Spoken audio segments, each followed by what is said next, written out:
Africa, 3 million years ago. The remorseless drought had lasted now for 10 million years and would not end for another million. The reign of terrible lizards had long since passed, but here on the continent which would one day be known as Africa, the battle for survival had reached a new climax of ferocity, and the victor was not yet in sight. In this dry and barren land, only the small or the swift or the fierce could flourish, or even hope to exist. The man-apes of the field had none of these attributes, and they were on the long, pathetic road to racial extinction. About 20 of them occupied a group of caves overlooking a small parched valley, divided by a sluggish brown stream. The tribe had always been hungry, and now it was starving. As the first dim glow of dawn creeps into the cave, Moonwatcher discovers that his father has died during the night. He did not know the Old One was his father, for such a relationship was beyond his understanding. But as he stands looking down at the emaciated body, he feels something akin to sadness. Then he carries his dead father out of the cave and leaves him for the hyenas. Among his kind, Moonwatcher is almost a giant. He is nearly 5 feet high, and though badly undernourished, weighs over 100 pounds. His hairy, muscular body is quite manlike, and his head is already nearer man than ape. His forehead is low, and there are great ridges over the eye sockets, yet he unmistakably holds in his genes the promise of humanity. As he looks out now upon the hostile world, there is already something in his gaze beyond the grasp of any ape. In those dark, deep-set eyes is a dawning awareness, the first intimations of an intelligence which would not fulfill itself for another 2 million years. As the dawn sky brightens, Moonwatcher and his tribe reach the shallow stream. The others are already there. They were there on the other side every day. That did not make it any less annoying. There are 18 of them, and it is impossible to distinguish them from the members of Moonwatcher's tribe. As they see him coming, the others begin to angrily dance and shriek on their side of the stream, and his own people reply in kind. The confrontation lasts a few minutes, then the display dies out as quickly as it began, and everyone drinks his fill of the muddy water. Honor has been satisfied. Each group has staked its claim to its own territory. Moonwatcher and his companions search for berries, fruit, and leaves, and fight off pangs of hunger, while all around them, competing with them for the same fodder, is a potential source of more food than they could ever hope to eat. Yet all the thousands of tons of meat roaming over the parched savanna and through the brush is not only beyond their reach, the idea of eating it is beyond their imagination. They are slowly starving to death in the midst of plenty. The tribe slowly wanders across the bare, flat countryside, foraging for roots and occasional berries. 8 of them are irregularly strung out on the open plain, about 50 feet apart. The ground is flat for miles around. Suddenly, Moonwatcher becomes aware of a lion, stalking them about 300 yards away. Defenseless and with nowhere to hide, they scatter in all directions, but the lion brings one to the ground. It had not been a good day. Though as Moonwatcher had no real remembrance of the past, he could not compare one day to another. But on the way back to the caves, he finds a hive of bees in a stump of a dead tree, and so enjoys the finest delicacy his people could ever know. Of course, he also collects a good many stings, but he scarcely notices them.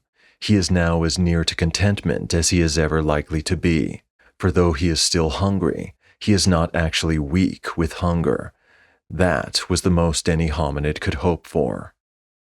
Over the valley a full moon rises, and a cold wind blows down from the distant mountains. It would be a very cold night, but cold, like hunger, was not a matter for any real concern. It was merely a part of the background of life. This little sun that only shone at night and gave no warmth was dangerous. There would be enemies abroad. Moonwatcher crawls out of the cave, clambers onto a large boulder beside the entrance, and squats there where he can survey the valley. If any hunting beast approached, He would have time to get back to the relative safety of the cave.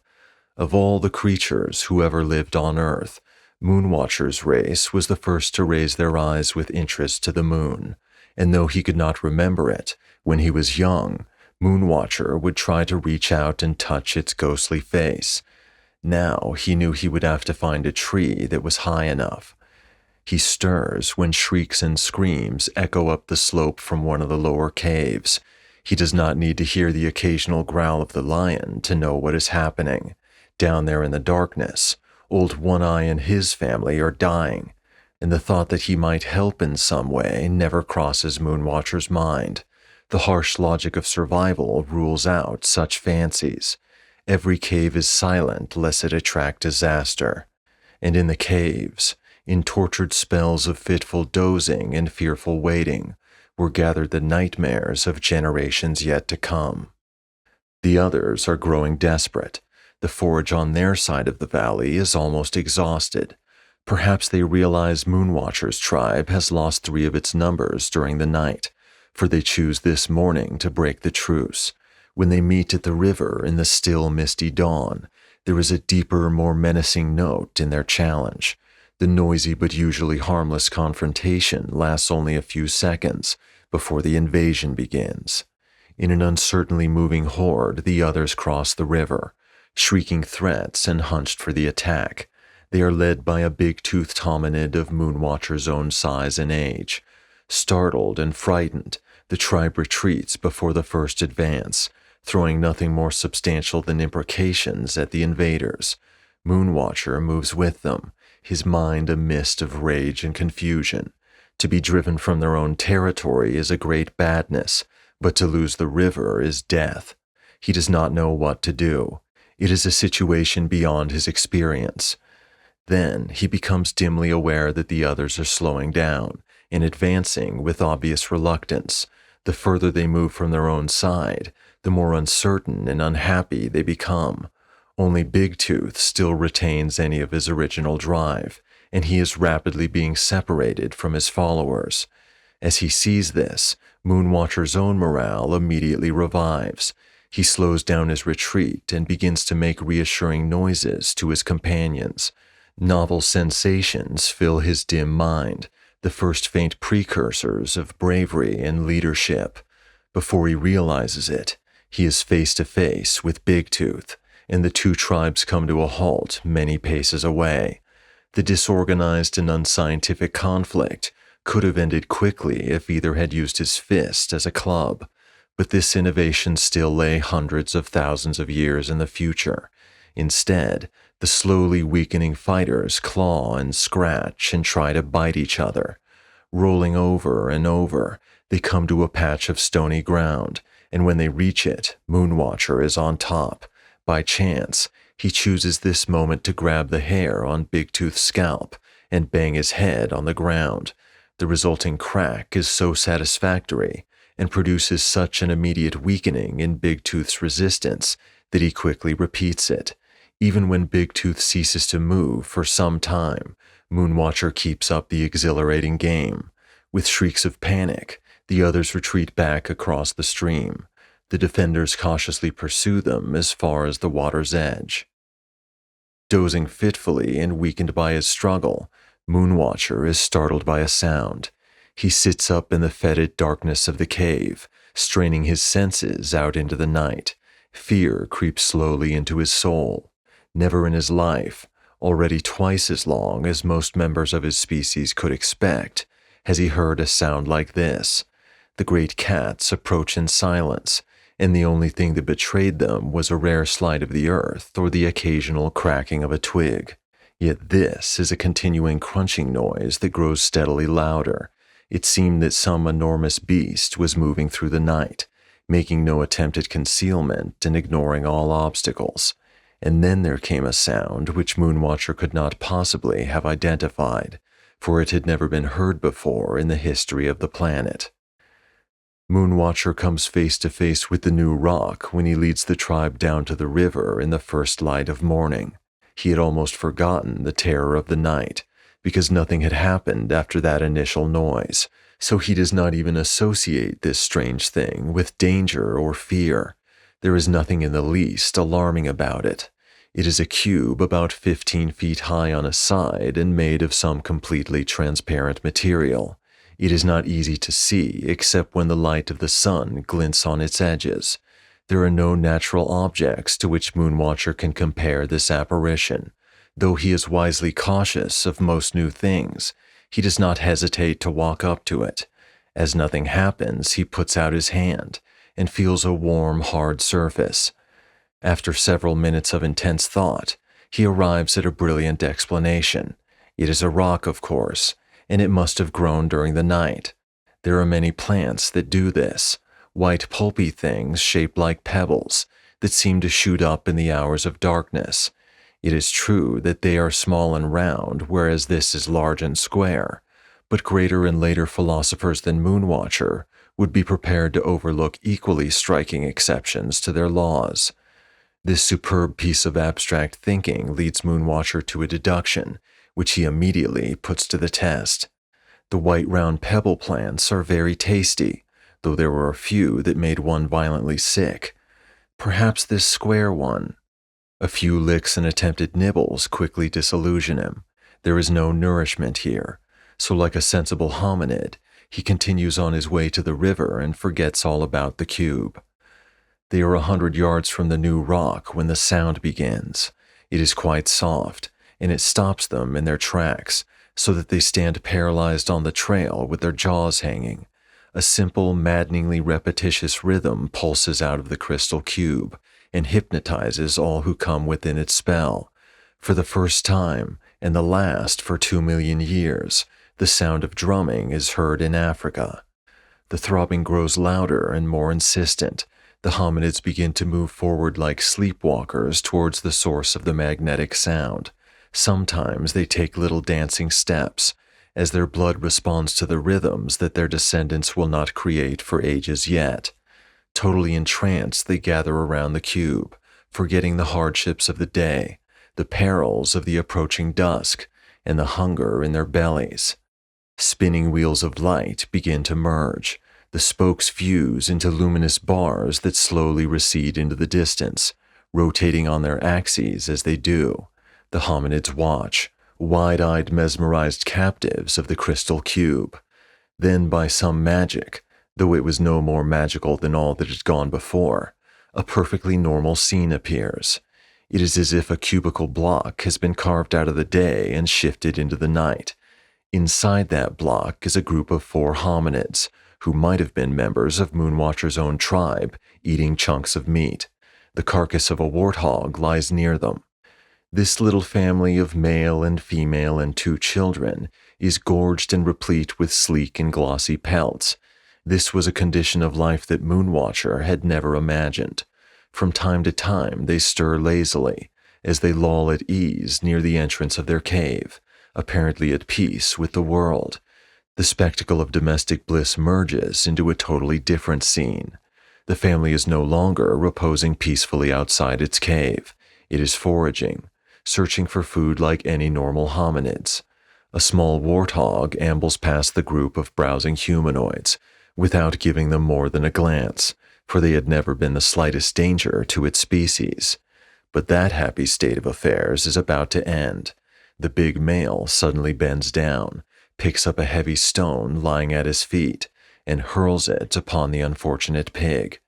The stone descends upon its skull, making the exact same noise that Moonwatcher had produced in his now almost forgotten encounter with Big Tooth, and the result is much the same.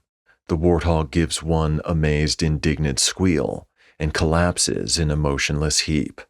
Then the whole sequence begins again, but this time it unfolds itself with incredible slowness. Every detail of the movement can be followed. The stone arches leisurely through the air. The pig crumples up and sinks to the ground. There the scene freezes for long moments, the slayer standing motionless above the slain, the first of all weapons in his hand. The scene suddenly fades out. The cube is no more than a glimmering outline in the darkness. The hominids stir as if awakening from a dream, realize where they are, and scuttle back to their caves. They have no conscious memory of what they have seen, but that night, as he sits brooding at the entrance of his lair, his ears attuned to the noises of the world around him, Moonwatcher feels the first faint twinges of a new and potent emotion, the urge to kill. He has taken his first step towards humanity. Babies were born and sometimes lived. Feeble, toothless 30-year-olds died. The lion took its toll in the night. The others threatened daily across the river, and the tribe prospered. Moonwatcher and his companions had changed almost beyond recognition. They had become as plump as the family in the cube.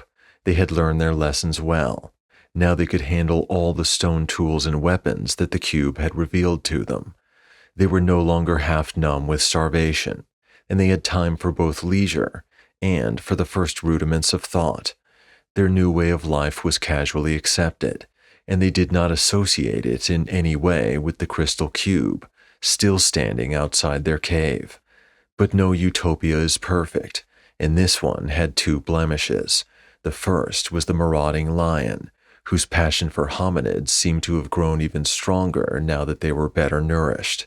The second was the tribe across the river, for somehow the others had survived, had stubbornly refused to die of starvation. With the partly devoured carcass of a warthog laid out on the ground at the point he hoped the boulder would impact, Moonwatcher and 3 of his bravest companions wait for 2 consecutive nights. On the third, the lion comes, betraying his presence by a small pebble slide. When they can hear the lion below softly tearing at the meat, they strain themselves against the massive boulder. The sound of the lion stops. He is listening. Again, they silently heave against the enormous stone, exerting the final limits of their strength. The rock begins to tip to a new balance point. The lion twitches alert to the sound, but having no fear of these creatures, he makes the first of 2 mistakes which will cost him his life. He goes back to his meal. The rock moves slowly over the ledge, picking up speed with amazing suddenness. It strikes a projection in the cliff which deflects its path outward. Just at this instant, the lion reacts instinctively and leaps away from the face of the cliff, directly into the path of the onrushing boulder. He has combined the errors of overconfidence and bad luck. The next morning, they find the lion dead in front of the cave. They also find one of their tribe, who had incautiously peeped out to see what was happening, and was apparently killed by a small rock torn loose by the boulder. But this was a small price to pay for such a great victory. And then one night the crystal cube was gone, and not even Moonwatcher ever thought of it again. He was still wholly unaware of all that it had done. From their side of the stream, in the never-violated safety of their own territory, the others see Moonwatcher and 14 males of his tribe appear from behind a small hillock overlooking the stream, silhouetted against the dawn sky. The others begin to scream their daily challenge, but today something is different. Instead of joining the verbal onslaught as they have always done, Moonwatcher and his small band descend from the rise, begin to move forward to the stream with a quiet purposefulness never before seen. As the others watch the figures silently approaching in the morning mist, they become aware of the terrible strangeness of this encounter, and their rage gradually subsides down to an uneasy silence.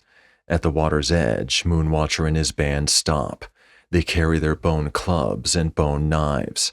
Led by One Ear, the others half-heartedly resume their battle chant, but they are suddenly confronted with a vision that cuts the sound from their throats and strikes terror into their hearts.